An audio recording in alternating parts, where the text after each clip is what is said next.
오늘 사도행전 19장 1절에서부터 7절까지 말씀입니다. 사도행전 19장 1절에서부터 7절까지 말씀. 제가 한 절 읽고 여러분 한 절 읽고 교독해서 읽도록 하겠습니다. 아볼로가 고린도에 있을 때 바울이 윗 지방으로 다녀 에베소에 와서 어떤 제자들을 만나 가로되 너희가 믿을 때 성령을 받았느냐? 가로되 아니라 우리는 성령이 있음도 듣지 못하였노라. 바울이 가로되 그러면 너희가 무슨 세례를 받았느냐? 대답하되 요한의 세례로라. 바울이 가로되 요한이 회개의 세례를 베풀며 백성에게 말하되 내 뒤에 오시는 이를 믿으라 하였으니 이는 곧 예수라 하거늘. 저희가 듣고 주 예수의 이름으로 침례를 받으니 바울이 그들에게 안수함에 성령이 그들에게 임하심으로 방언도 하고 예언도 하니 우리 다 같이 모두 12사람쯤 되니라. 아멘. 우리 벌써 사도행전 7번째 시간입니다. 이제 3분의 2 정도를 저희가 보내고 있는데 이제 3번 정도 남았습니다.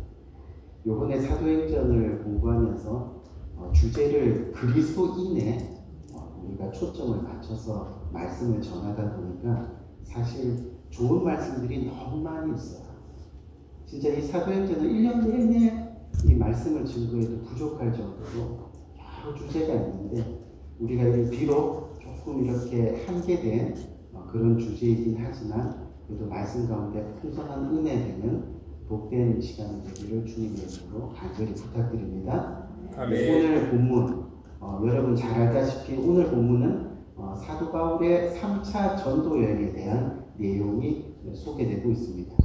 지난주에 저희가 살펴본 대로 사도 바울이 1차 전도 여행에서 죽었다 할 정도로 어떻게 됐다 그랬죠? 돌에 맞아 쓰러졌습니다.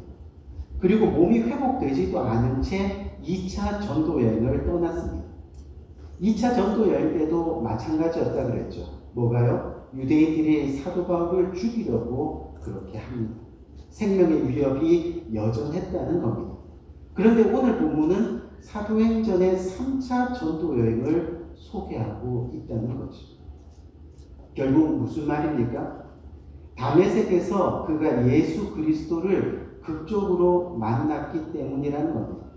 십자가 죽음에서 부활하신 그 예수님을 진짜 머리가 아닌 가슴으로 만나다 보니까 인생의 가장 중요한 것이 무엇인지 알게 되더라는 거죠. 비록 맞아 죽을 수도 있는 상황에서, 비록 몸이 아픈 상황에서, 연약한 상황에서도 내 인생의 가장 중요한 것이 무엇인가? 예수 그리스도를 전하는 것. 아멘? 그리고 우리 모두가 정말 예수 그리스도를 만나는 것. 진짜 우리 모두가 바로 살아계신 예수 그리스도를 이 땅에서 반드시 만나야 하는 것이 우리의 삶 가운데 가장 중요한 것. 왜요? 그것이 생명이기 때문이죠. 그렇게 해야지만 오늘 이 바울, 사도 바울의 모습처럼 정말 복음에 있어서 어떠한 세상적인 타협도 하지 않고 우리는 살아가게 되는 겁니다. 현실의 위험이나 또 위협이 와도 복음 전하는 삶, 복음 앞에 나오는 사명, 그것을 우리는 포기하지 않는다는 겁니다. 죽는 것도 두렵지 않다는 그런 결단이 저와 여러분들에게 서게 되는 거죠. 누구를 진정으로 만나면요? 예수 그리스도를 정말 만납니다. 아멘. 제가 잘 아는 어느 목사님 한 분, 저희 교회에서 와서도 말씀을 증거하셨던 목사님입니다. 그 목사님이 주중에 저에게 전화를 주셨는데 목소리가 너무 힘이 없으신 거예요. 그래서 무슨 일이냐고 물었더니 목사님, 제가 목회를 정말 잘못한 것 같습니다. 그러시는 거예요. 그래서 아니 왜요 목사님? 그렇게 했더니 코로나 때문에 지난 3월부터 교회 현장 예배를 안 나오시는 집사님 가정이 있다는 거.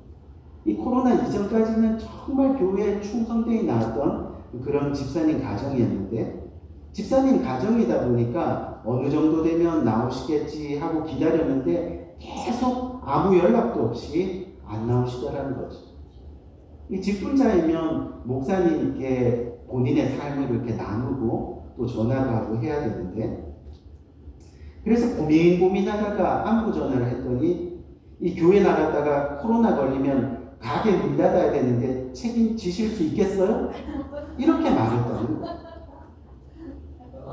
매일 가게 문 열고 코로나 걸린지 안 걸린지 모르는 불특정 다수의 사람들을 매일 만나면서 교회는 코로나 때문에 안 나온다고 하는 겁니다. 결국 가게 문 닫을까봐 돈 못 벌까봐 교회 못 나온다고 말했다는 겁니다. 어떻게 보면 오히려 솔직하게 말한 건지 모르겠지만 과연 교회를 나오지 못하는 주된 원인이 뭘까 하는 생각을 저는 전화를 끊고 해보게 됐습니다. 물론 두려움 때문이라 이야기합니다. 또 건강 문제 때문이라고 이야기합니다. 하지만 그 뒤에 숨어있는 정말 원인이 뭐냐는 거죠. 단순히 사람들이 교회에 안 나오는 것입니까? 아닙니다. 결국은 예수 그리스도를 만나지 못했기 때문입니다. 그러니 믿는다고 말하지만 결국 말씀대로 살지 않는 겁니다. 그러니까 특히 영적인 생활은 꿈도 꿀 수 없는 겁니다. 자신이 거룩한 삶을 살아낸다는 것은 정말로 불가능하다는 그런 이야기입니다. 결국 믿기는 믿는 것 같은데 자세히 보니까 안 믿는 사람과 별로 다를 것이 없는 모습으로 살아가더라는 그런 이야기죠. 도대체 예수님을 믿는다는 것이 무엇인지 전혀 관심이 없는 것 같이 살아가는 교인들이 많다는 이야기입니다. 온통 관심은 결국은 뭐였어요? 가게였고 온통 관심은 돈이었다는 겁니다. 자신의 건강이었고 오래 사는 거고 그게 다입니다. 그런데 이것이 오늘 이 시대의 문제만이 아니라는 겁니다. 오늘 본문에서도 소개되는 내용이 바로 이 같은 문제를 다루고 있다는 것을 우리는 발견해야 됩니다. 오늘 본문 말씀 1절 말씀을 한번 보니까 1절에 뭐라고 되어 있어요? 아볼로가 고린도에 있을 때 바울이 윗지방으로 다녀 그리고 어디에 들렸어요? 에베소에 왔어요. 근데 에베소에 왔더니 뭐라 그럽니까? 어떤 제자들을 만나라고 말씀합니다. 여러분 사도 바울의 3차 전도 여행이 오늘 본문 전장인 18장 뒷부분부터 시작됩니다. 이제 이번 주에 저희가 읽게 되겠죠. 그렇죠?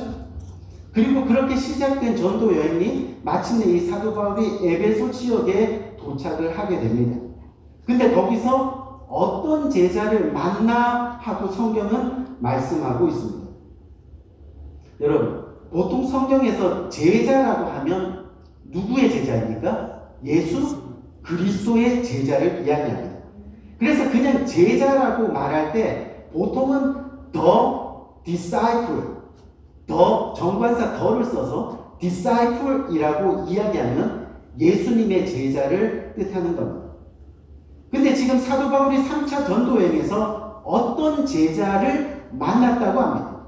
틀림없이 제자는 제자인데 the disciple이 아니라 성경을 보니까 some disciples라고 이야기하고 있다는 겁니다. 근데 오늘 본문 2, 3절을 보면 그들이 누구인지 알 수 있다는 겁니다. 오늘 2, 3절 말씀 보니까 이르되 너희가 믿을 때 성령을 받았느냐? 이르되 아니라 우리는 성령이 계심도 듣지 못하였느냐? 바울이 이르되 그러면 너희가 무슨 침례를 받았느냐? 대답하되 뭐라고요? 요한의 침례니라 라고 말씀하고 있습니다. 무슨 말입니까? 지금 이들이 요한의 침례를 받았다는 것은 바로 자신들이 누구의 제자라는 얘기예요? 침례 요한의 제자라는 말입니다.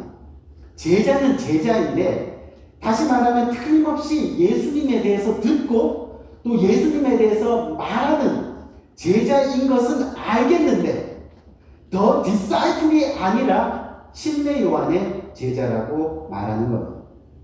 그래서 그 제자들에게 사도 바울이 질문을 합니다. 어떻게 질문을 해요? 보니까 너희가 믿을 때에 성령을 받았느냐? 라고 그렇게 질문을 하고 있죠. 여러분 무슨 이야기예요? 사실 우리가 하나님을 믿는다고는 하지만 정말 하나님을 믿는 그리스도인으로서 살아가지 못할 때가 많이 있다는 겁니다. 실제로 믿는다고 하는 교인들 가운데 미지근한 신앙생활하는 사람이 너무 많이 있다는 거죠. 때로는 교회 생활에 열심을 내고, 때로는 봉사도 하고, 때로는 교제도 하고, 방언이나 다른 은사들을 받는 일도 생기고, 하지만 무엇 때문에, 또 누구를 믿기 때문에 의 본질이 없는 그리스도인이 너무 많다는 거예요. 그러니 상황이 좋지 않으면요, 환경이 나쁘면 교회 열심도, 봉사도, 교제도, 받은 은사, 감사도 너무나 쉽게 내팽겨쳐 버린다는 겁니다. 그냥 내려놔 버린다는 그런 이야기입니다. 근데 지금 사도 바울의 질문을 잘 보세요. 너희가 믿을 때에 성령을 믿느냐라고 말씀하고 있습니다. 여기서 믿을 때에 믿다, 그 다음 성령을 받았느냐에 받다, 이 두 동사가 같은 시제를 사용하고 있다는 것을 우리는 기억해야 됩니다. 무슨 말이냐면요, 교회에 나온 후에 천천히 성령을 받는 게 아니라, 예수님을 믿은 후에 천천히 성령을 받는 게 아니라, 내가 진짜 하나님을 만났을 때, 아멘? 아멘. 지금 내가 하나님을 믿기로 고백했을 때, 아멘? 아멘. 주님이 나의 구세주입니다. 주님을 나의 구주로 영접했을 때, 바로 그때 받는 것이 뭐라고요? 성령이라는 거죠. 아멘. 믿을 때 받았느냐? 그러니까 한 사람이 예수 그리스도를 구주로, 자신의 주님으로 영접하는 순간, 즉 예수님을 진정으로 만나는 순간 성령이 함께 임하신다는 것을 성경은 저와 여러분들에게 말씀하고 있는 거예요. 여러분, 무슨 얘기냐면요, 우리가 고린도 전서 12장 3절 말씀을 한번 보겠습니다.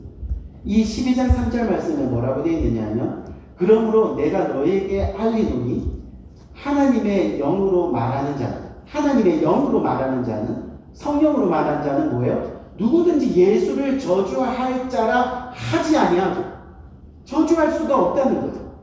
또 성령으로 아니하고는, 성령이 없이는 뭐라 그래요? 누구든지 예수를 주시라, 주님이 주라고 시인할 수 없느니라 라고 말씀하고 있는 겁니다. 즉 예수 그리스도를 나의 구주로 받아들이고, 예수님은 나의 구주이며 주인이십니다, 나를 구원하실 주님이십니다 라고 믿고 고백할 수 있다면, 그것은 우리 안에 뭐가 있다는 거예요? 성령님이 계시다는 증거가 된다는 거죠. 아멘. 그래서 그것은요, 사람의 힘으로 되는 것이 아니라 성령의 능력으로 된다는 이야기예요. 여러분 주위에 예수님 안 믿는 분들에게 한번 물어보세요. 어떻게 해요? 안 믿는 분들에게 예수는 주님이십니다 한번 고백해 보세요. 이러면 고백하는 사람들이 있겠어요? 절대 없습니다. 뭐 장난으로 고백하는 사람은 한두 명은 있겠죠. 왜 그래요? 당연히 그 안에 성령님이 안 계시기 때문에 예수는 주님이시다 라는 고백, 이 단순한 고백 같은 거지만 절대 할 수 없다는 거예요. 예수 믿는 사람들은 당연히 예수는 주님이십니다 고백하는데 말이에요. 근데 더 중요한 것은 뭐냐면, 그것이 내 힘으로 되는 것이 아니라는 겁니다. 바로 성령님의 힘으로 되는 겁니다. 예수를 안 믿으면 그 안에 성령님이 없기 때문에 이 단순하고 쉬워 보이는 고백 같아도 절대로 고백할 수 없게 된다는 거예요. 거짓말로는 될지 모르지만 진심으로는 하지 못한다는 이야기입니다. 교회 안에서도 마찬가지. 예수 그리스도를 영접했는가, 성령을 받았는가, 성령 침례를 받았는가 하는 질문들은 다 같은 질문입니다. 구원받았는가, 영생받았는가, 또 천국에 들어가는가, 또 다 같은 질문입니다. 분명한 것은 예수 그리스도를 영접한 사람은 이미 성령을 받은 그리스도인입니다. 아멘? 아멘. 오늘 사도행전 7번째 제목이 뭐예요? 성령 받은 그리스도. 성령 받은 그리스도. 성령의 정이 이 심장 가운데 있는 사람입니다. 아멘? 아멘. 가슴에 천국을 품고 살아가는 사람들이라는 얘기입니다. 보세요. 지금 바울이 에베소에 도착해서 처음 만난 사람들이 자신을 가리켜 제자라고 부릅니다. 사도 바울이 처음 만났는데 그들이 스스로 제자라고 부릅니다. 근데 바울이 보기에 그들은 성령을 받은 사람으로 보이지 않았습니다. 어떻게 해요? 그들과 함께 지내면서, 그들과 대화해보니, 그들과 같이 지내면서 그들의 삶을 바라보니 그들은 절대 성령을 받은 사람들이 아니었다는 것을 보게 됩니다. 왜요? 삶의 변화의 모습이 없습니다. 예수님 만난 후의 삶을 살아내고 있지 않다는 겁니다. 결국 믿는다고는 하는데 또 믿는 것 같이 보이는데 자세히 들여다보니 안 믿는 사람과 별로 다를 것이 없이 살아가더라는 그런 이야기입니다. 그래서 바울은 그들에게요, 너희가 성령을 믿을 때 성령을 받았느냐? 라고 그렇게 질문합니다. 무슨 말이에요? 너희들 진짜 예수님 만났어? 그냥 교회 다닌다고 예수님 만난 것이 아니라 정말 개인적으로 퍼스널리 정말 예수님을 만났니? 너희 구세주인 그 예수님. 그래서 너희들이 예수님을 믿는다면 너희들 속에 성령님께서 내주하고 계실 텐데 왜 너희의 말과 행동에서 성령님이 계시다는 증거가 표시가 나오지 않느냐? 그것을 지금 사도 바울은 묻고 있는 거예요. 가끔 보면 우리들 중에서도요, 예수를 믿는다고 하는데 그 삶을 보면 전혀 믿는 것 같지 않은 경우가 있지 않습니까? 행동만 보고 남을 함부로 판단하면 안 되죠. 하지만 자기 자신은 누구보다 잘 알잖아요. 그렇죠? 내가 정말 하나님을 믿고 있는지 아닌지. 자기 자신은 알고 있는 거예요. 자기 자신. 다시 말하면 정말 성령님이 안에 계신다면 그 결과가 반드시 우리의 삶에서 이 말과 행동으로 나오게 되어 있다는 겁니다. 반드시 성령의 열매로 드러나게 되어 있다는 거죠. 정말 예수님을 믿어서 성령을 받았다는 것이 증거로 우리의 삶에 나타난다는 겁니다. 그래서 선한 일도 감당하게 되는 겁니다. 아멘? 아멘. 하나님이 기뻐하시는 신앙생활도 넉넉하게 할 수 있게 된다는 겁니다. 근데 바울의 질문에 대해 그들의 대답을 한번 보세요. 바울이 너희가 믿을 때 성령을 받았느냐? 라고 질문했더니 뭐라 그래요? 이르되 아니라. 우리는 성령이 계심도 듣지 못하였노라. 라고 그렇게 말씀합니다. 여러분, 그들의 대답이 뭐예요? 그냥 단순히 아니라 이렇게 대답한 게 아니라 뭐라고요? 우리는 성령이 계심도 듣지 못했다. 라고 대답을 하는 겁니다. 성령 그게 뭐예요? 라고 지금 물어보고 있는 겁니다. 그리고는 자신들을 뭐라 그래요? 요한의 침례를 받은 자들이라, 제자라, 이렇게 이야기하고 있는 겁니다. 여러분, 침례 요한이 누군지 잘 아시죠? 그렇죠? 요단강에서 회개를 외치면서 예수 그리스도의 오심을 예비하는 자가 바로 침례 요한이었습니다. 사람들에게 장차 오실 예수님에 대해서 선포하고 또 예수님을 만나기 위해서 죄로부터 돌이키는 회개가 있어야 된다. 그것을 선포하고 그래서 침례를 베풀던 사람이 바로 누구였다고요? 침례 요한이었어요. 근데 요한의 복음을 들은 사람들의 모습이 지금 어떻습니까? 예수님에 대해서 들었습니다. 예수님에 대해서 배웠습니다. 그래서 예수님에 대해서 알고 있습니다. 어디로요? 머리로 알고 있습니다. 그래서 침례도 받았습니다. 매일 유튜브 틀어놓고 말씀 듣고 찬양 듣고, 그런데 삶에 아무런 변화도 열매도 없다는 겁니다. 고백도 없다는 겁니다. 그러니 결국 성령이 계심을 듣지 못하였노라. 예수님을 진정 가슴으로 만나지 못했다는 겁니다. 듣기만 했을 뿐, 보기만 했을 뿐, 알고만 있을 뿐, 정말 예수 그리스도를 가슴으로 만나지 못했다는 것을 스스로 말하고 있는 겁니다. 그러니 삶의 변화가 없을 수밖에. 오늘 본문 4절 5절 말씀을 한번 봅시다. 오늘 본문 4절 5절 말씀을 보니까 그 이야기를 듣고 바울이 이르되 요한이 회개의 침례를 베풀며 백성에게 말하되 내 뒤에 오시는 이를 믿으라 하였으니 이는 곧 예수라 하거늘 그들이 듣고 주 예수의 이름으로 침례를 받으니. 아멘. 아멘. 무슨 말이에요? 요한의 침례를 받고 부분적인 지식으로 제한된 신앙을 가지고 살아왔던 이 사람들이 온전한 구원의 주인이신 예수 그리스도를 믿고 예수 그리스도의 이름으로 지금 침례를 받았다는 겁니다. 아멘. 아멘. 정말 예수님을 믿고 침례를 받았다는 말입니다. 그랬더니 오늘 본문 6절 7절 말씀 보니까 뭐라고 말씀하세요? 바울이 그들에게 안수함에 성령이 그들에게 임하심으로 방언도 하고 예언도 하니 모두 12사람 중 되더라. 아멘. 아멘. 무슨 말입니까? 성령이 임했습니다.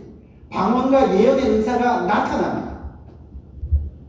다시 쉽게 말하면 예수 그리스도를 정말 만나니까 우리 삶에 증거가 막 드러나더라는 거예요. 예언도 하고 방언도 터지고 은사들이, 그렇죠?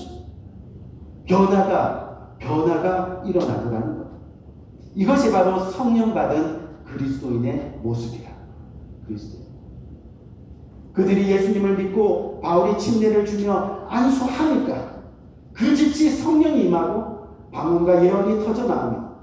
주님을 만나면 뭐예요? 물이 포도주로 변하는 것처럼 우리 삶의 변화가 반드시 어때요? 일어나야 한다는 거예요. 아니, 반드시 일어납니다. 예수님 믿고 고백하니까 성령님이 역사하셔서 바로 은사가 나타나더라는 거죠. 내 힘으로 알 수 없었는데 그전에는, 그렇죠? 성령의 힘으로, 성령의 능력으로 내 삶이 바뀌더라는 거예요. 우리 사랑하는 성도님, 이것이 정말 그리스도인들의 모습입니다. 이것이 바로 성령 받은 그리스도인이라는 말입니다. 무슨 말이냐면 우리 교회 안에서도 지금 침례 요한의 제자들처럼 예배당을 10년, 20년 드나들었는데도 아직 예수 그리스도를 제대로 경험하지 못하고 예수 그리스도를 제대로 알지 못하고 예수 그리스도를 결국은 만나지 못하고 그저 이름뿐인 명목상의 그리스도인으로 살아가는 사람들이 어떻다는 거예요? 많다는 이야기. 이것이 바로 오늘 본문에 나타난 침례 요한의 제자들과 같은 문제였다는 거죠.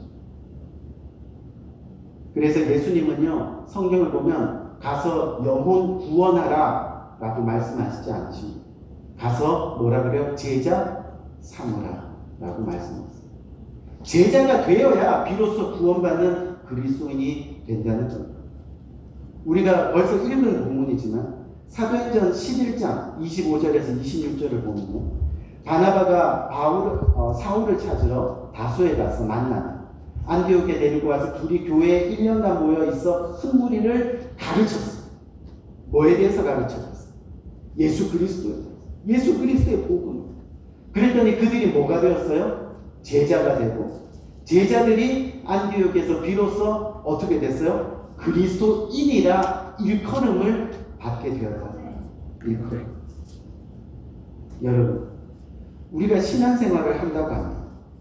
그래서 설교를 통해 은혜를 받고 말씀을 읽다가 은혜를 받고 또 요즘 인터넷에 좋은 설교자들이 얼마나 많이 있습니까?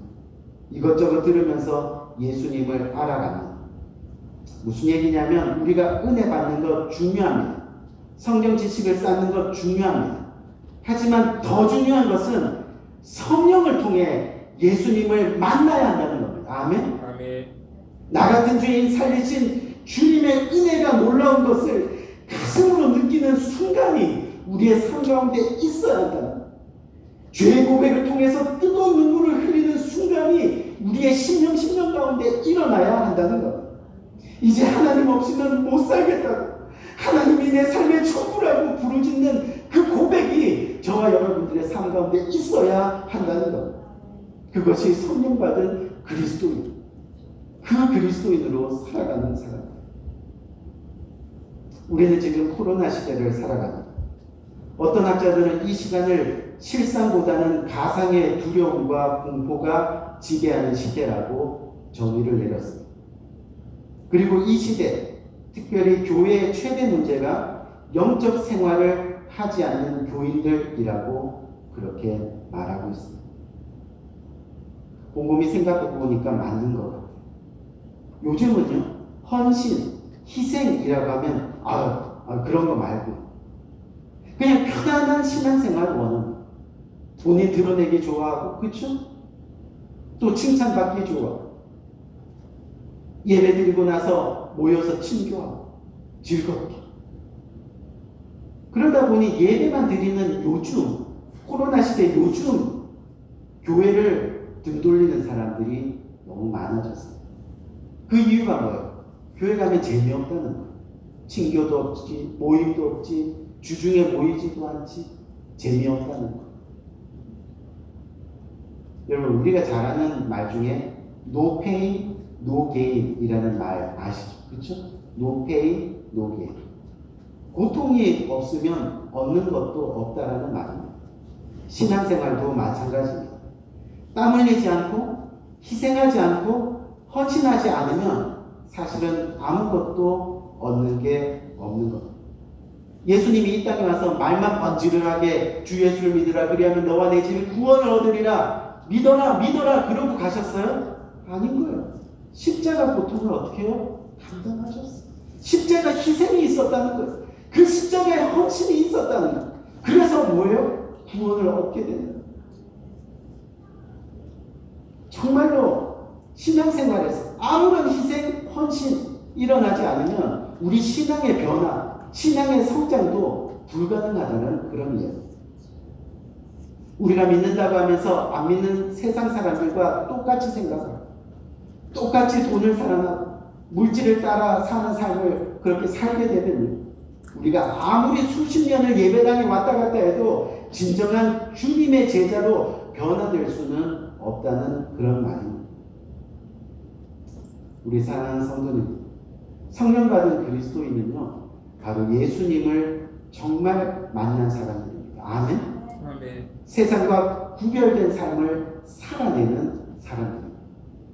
여러분, 구별된 삶이 뭐예요? 성경에서 우리 다 배워서 알잖아요. 그게 바로 한 단어로 뭐예요? 거룩. 사도 바울처럼 이 세상에 살고 있지만 이 세상에 속하지 않은 그런 것처럼 어디를 바라보면서요? 하늘을 바라보며 살아가는 사람. 하늘에 우리의 목적이 있고 하늘에 우리의 사명이 있고 그렇죠? 그것이 바로 거룩한 삶을 살아내는 사람들이란 바로 주님의 사람들입니다. 성령 받은 그리스도인들이라는 것. 말씀 마치겠습니다. 우리 사랑하는 성도님, 우리가 사도행전을 공부하고 지금 열심으로 따라가고 있는데 사도행전을 보면 볼수록 한 가지 마음속에 계속해서 찔립니다. 과연 내가 구별된 그리스도인으로 살아가고 있는가? 정말 이 복음 때문에 내 목숨까지도 내놓을 수 있는 그런 헌신의 삶을 살아가고 있는가? 구별되어 우리 한번 살아봅시다. 거룩하게 한번 살아보자는 이야기. 정말 성령 받은 그리스도인이라면, 정말 하나님을 만난 사람들이라면 그렇게 거룩이 우리 삶에 보여져야 되지 않겠느냐. 우리 언제, 우리 모두 다 하나님 앞에 서는 날이 옵니다. 그렇죠? 반드시 옵니다. 그때 주님께서요, 너 뭐하다 왔니? 하고 물으시면 정말 대답할 말이 준비된 삶을 좀 살아봐야 되지 않겠느냐. 아멘. 거룩한 삶, 거룩한 교회로서 정말 매일매일의 삶 속에서 주님을 기뻐하는 일들로 가득 채워나가는, 그래서 정말 성령 받은 그리스도인으로서 우리 한번 살아보자는 거죠. 성령 받은 그리스도인들 핑계대지 않습니다. 변명하지 않습니다. 이번 주 사도행전 성경 공부 따라가시면서 우리 마음 가운데 이 단어, 그렇죠? 이 색이 있어요. 주님께서 말씀하셨지. 내가 거룩하니 너희도 뭐예요? 거룩하라. 성령 받은 그리스도. 우리 한번 기도합시다.